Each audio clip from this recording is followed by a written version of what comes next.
Hello, everyone. Welcome to our speaker series where we talk all about the college life, the college experience. Today, I have a great guest with us. His name is Marcus Moyer. He's a longtime friend, and Marcus and I went to high school together. We had some great experience in high school, and he moved on doing some amazing and incredible things in the community and also working for some great and amazing companies. And today, Marcus is going to share with us his college journey and his college experience and give you guys some tips on what to do while you are in college. Okay. So before we get started, I'm just going to kind of break the ice a little bit so Marcus can get comfortable. All right. So I have Marcus. Welcome. Welcome. Hey, welcome. Thank you very much for having me over here. Definitely very excited to be part of the Tibet Educational Initiative. Thank you so much. How's it going at your end? I know that it's like 8 o'clock a.m. at your end and it's like 12 noon over here. How's everything? Well, it's going great. I mean, I wake up early every single day. So 9 a.m. right now in Seattle. That's where I'm based at the moment. It's going pretty well. Getting started with the day. After this, I actually have work to do, but I'm pretty happy to be part of this call today. Thank you so much for honoring this invitation. I know everybody's so busy, but I truly appreciate you taking the time to be on here to share this experience with our audience. So, like I said, before we get started, I'm going to ask two questions, right? Just to break the ice a little bit. And I know you had a little bit of a different journey when you went to college. So the first question is, do you recommend college students to go straight to the university or can they go into a 2 year community college and why? I would absolutely recommend students to go to a community college, especially if the cost is a factor for them. I personally went to community college my first 2 years. I didn't have, at the time, I didn't have money to go to a bigger university where the cost of tuition was going to be like $10,000 a semester. I could not afford that. I also did not have the grades coming out of high school to be able to qualify for some of those better scholarships. So I was kind of in a pickle, right? But with community college, not only was I able to attend, but also I was able to qualify to some financial needs scholarships that the community college was offering. And by applying through those scholarships and having some guidance and help, support from my teachers, I was able to get a full ride scholarship for community college my first 2 years. So I didn't have to pay anything other than just books. So that saved me a lot of money that otherwise I would spend at a bigger university. And after my 2 years community college, I was able to transfer to the University of Maryland with much better grades. And then I was able to qualify for scholarships at University of Maryland that I wouldn't be able to qualify before. So yeah, absolutely. I would recommend community college 100%. Thank you so much. I'm glad I asked this question because, everybody thinks that you just have to go straight to the university, like 4 year college, just go right into it. But I mean, I think like, like you said, the financial aspect of going to university is so crucial. And if you can't afford it, just start, from a community college and then build up from there. And like, another thing you mentioned or you referenced is the fact that, being at a community college also help boost your GPA compared to when you were in high school, and then you're able to transition to the 4 year university Mhm. as well. All right. Absolutely. So the next question is, do you recommend out of state or in state education? Well, it depends on what you want to do. So I don't think this is a straight yes or no question, right? Like obviously if you have the means and if you want to and if you have the means to go to an out of state university, then by all means go for it, right? But like just going back to the previous question, if cost is a factor, then maybe an out of state university may not be the best place for you, right? Like it doesn't matter where you go to college your first 2 years, Mhm. in my opinion, right? It matters where you graduate to a certain extent, right? But your first 2 years, if you want to save some money, go to a community college or go to an in-state university, and then transfer out to an out-of-state university where you want to go. You don't have to be you don't have to go to a place all 4 years. It's okay to change, right? But again, everyone's situation is different. If you want to and if you decide to go, then by all means do it. But there's other options in between as well. Awesome, awesome. Alrighty, so now we're gonna get into a few questions. I was gonna take the opportunity to introduce Marcus, because I know Marcus has been with some of the greatest and biggest and baddest companies out. And I want to, I wanted to, give you guys a little bit of introduction, but I would like Marcus to introduce himself, like tell us his journey from high school to college. And obviously, he mentioned some of the schools that he went to. He graduated from the University of Maryland, but also he's going to go into a little bit in depth on how he got to University of Maryland from the community college, and also how he transitioning from college into the real world and working for some amazing companies out there. So, Marcus, just let us know how your college journey was like and how you transitioned from high school to, Montgomery College and all of that. Mm-hmm. No, yeah, absolutely. Well, let's start from the beginning. So I am originally from El Salvador. I came to the United States when I was 13. Yay! When I was 13 years old. So when I came to the United States, I did not speak English. My first 2 high school years were extremely challenging because I was trying to navigate being in a new country, a completely different culture, while also learning English and trying to figure out why people were going to school here because it's very different. Like this whole college mentality we did not have in El Salvador. So I was trying to like balance multiple things at the same time.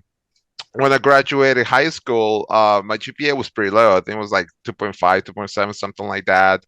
I also didn't have money to go to a university, even though I really wanted to go. So I ended up going to a community college, Montgomery College, it was called. It was probably one of the best decisions of my life. I also got a full ride scholarship to go there, and so I didn't pay for anything my first 2 years.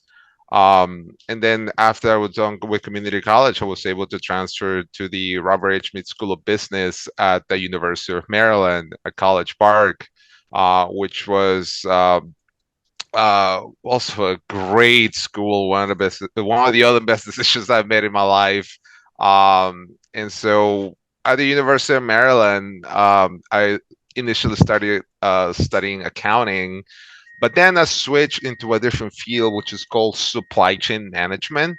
So supply chain, if you don't know what that is, it's pretty much the study of the movement of products and services across an entire value chain, right? So all logistics, in other words. So I started studying supply chain, and then I got into some pretty cool internships with Unilever, which probably you've never some people never heard of Unilever before, but they owned some pretty big brands like Good Humor ice cream, Dove soap, like a lot of consumer brands that we can get at CVS or any store.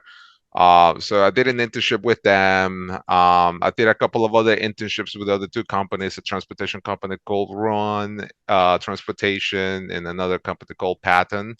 After graduating from University of Maryland, my first job was with Nestle. Uh, so Nestle, they're owners of Nesquik and a bunch of other big brands. So I did 3 years at Nestle in their North American headquarters in Glendale, California at the time. Then I pivoted over to working for Bird Rides, the scooters that you can rent from the sidewalk. So I ran their supply chain program to import and deliver scooters to every single market in the United States. And then in 2021, I switched to a very small independent company called Amazon. Probably even never heard of it. So, The fact that so he now at said Amazon, yeah, it's an up and coming company. a small company. Yeah, so Yeah, no. Yeah, so now I'm working as a program manager at Amazon Extra Large. Amazon Extra Large is pretty much the supply chain that delivers any packages that's 50 pounds and above or 36 inches and longer throughout the nation, right? So I focus primarily on driving programs to improve trailer utilization, decrease costs in transportation between warehouses, and just make the entire supply chain better. So that way, when you click on that item that you want to buy, you will actually get it within 2 days or a day, whatever service you decide to click on. All right, so literally Marcus is behind all your delivery services that you can get like in 2 days or in one day. You want your Prime to be delivered in 2 days or in one day. And when you don't get your Prime delivered in 2 days, you know who to get mad at, right? You're gonna get mad at Marcus. All right, thank you so much. Only if it's an extra large package. Not a middle one, right? That's awesome. Wow, this is amazing. I told you guys, he has gone on, obviously coming from Osaba. And I like the fact that you tackled that, because we have a lot of immigrant students. I myself was an immigrant student as well, So, for immigrant students actually watching this and be like, how am I going to figure out life in America? Or how am I going to do it in America? There are opportunities, and all you have to do is just stay focused, right?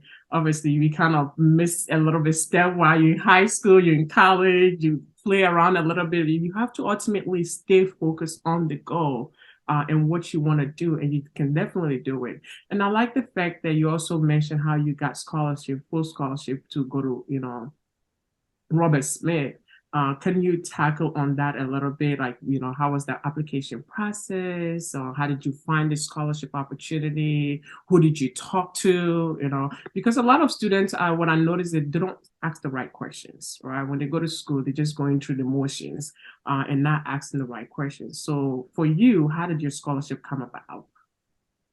Yeah, so for me, it came down to asking for help.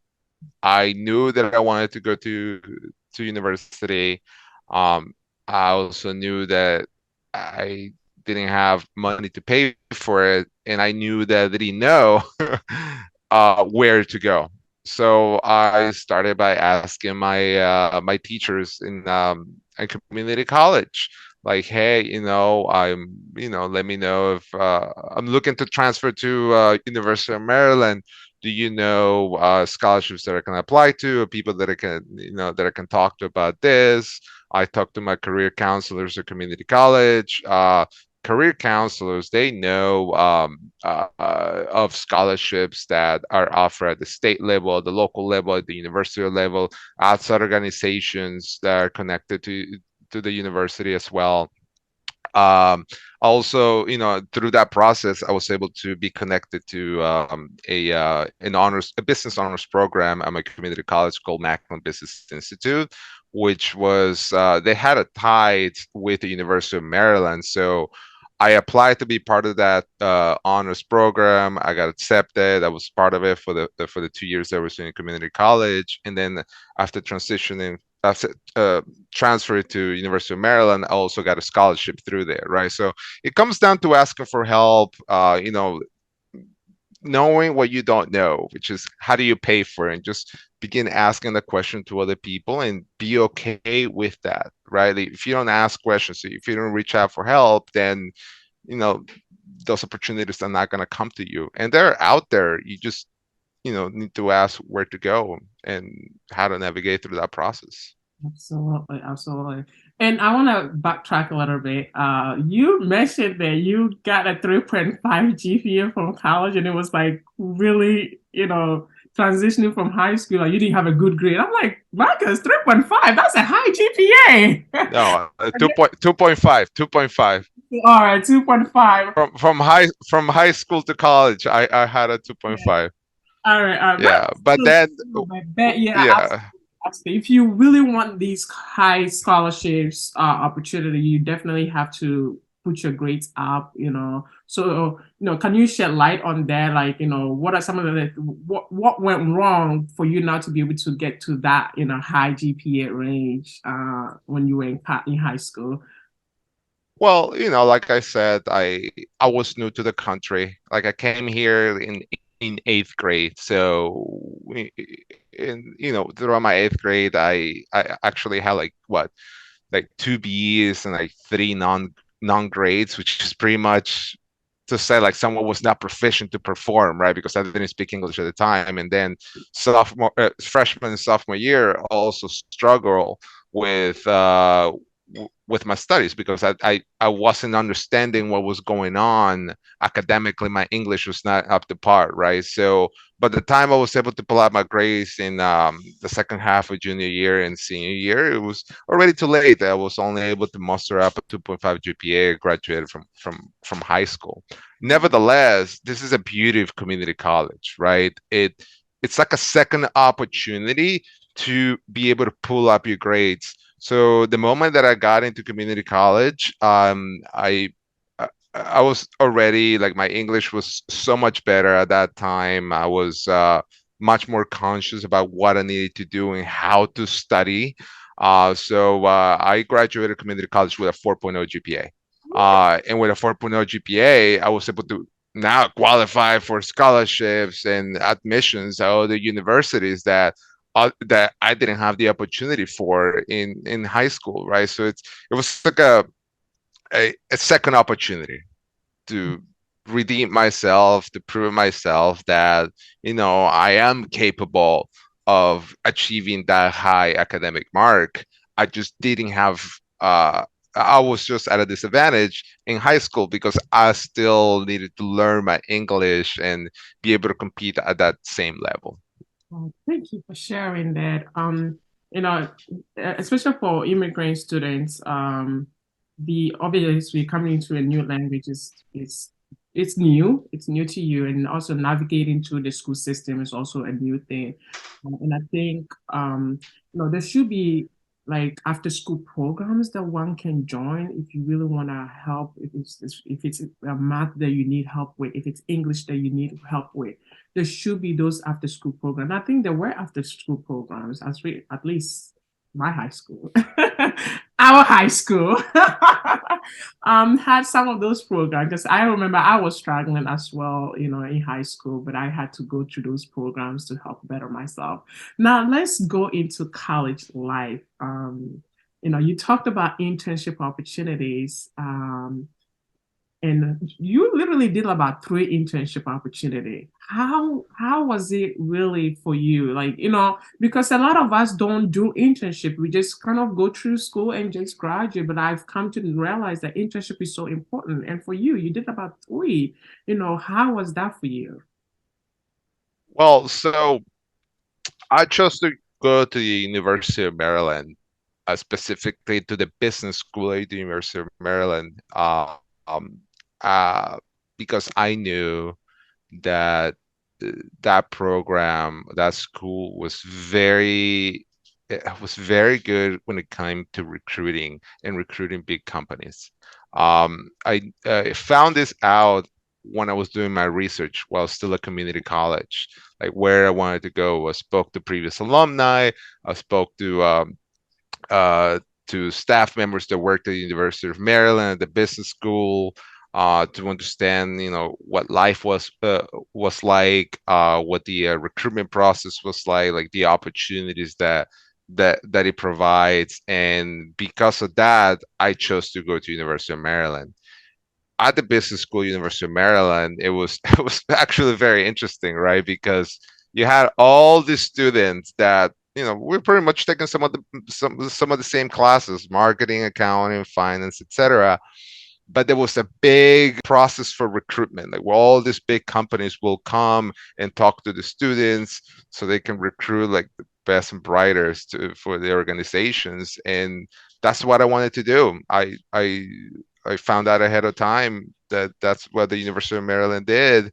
And once I got into the business school, I fully took advantage of that. I began um, brushing on my resume, begin to talk to this company. Sometimes I would just talk to them, just have coffee, or sometimes I'll be in the coffee line and just talk to them, not even knowing that there were recruiters in there. Just started talking to individuals, and I attended all the career fairs, and was went with a plan. I want to work for a big corporation, a big company, and through all those conversations, I was able to land my first internship with Unilever.